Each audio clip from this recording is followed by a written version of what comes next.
What is there in value of supply?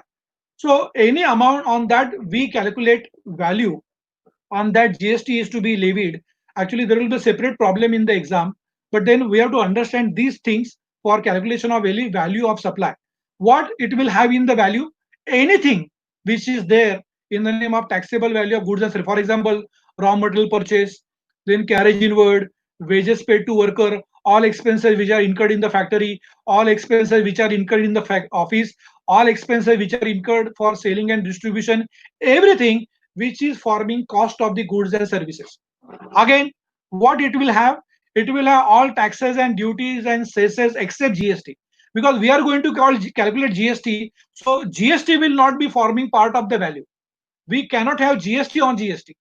So when we talk about value of supply of goods and services, that value will never include GST. It will be excluding GST, and on that value we calculate GST, whatever it may be, IGST or CGST or HGST or UTGST, and any related payment will be also part of value. For example, say we are installing air condition in our office, and that air condition is having say cost of 40,000, and the person who is coming there for installation is asking 2,000 extra.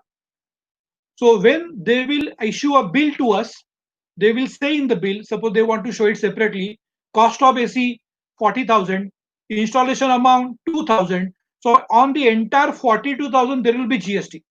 So as far as value of taxable goods and services here in this case, it will not be 40,000, that is the cost of AC. It will also include the cost of installation rupees 2,000, because that rupees 2,000 paid for installation of the AC is called any related payment. So any incidental payment made is also forming part of value of supply of goods and services. But what it is not having, or what it is not including, what it excludes, it is beforehand discount, which we call trade discount.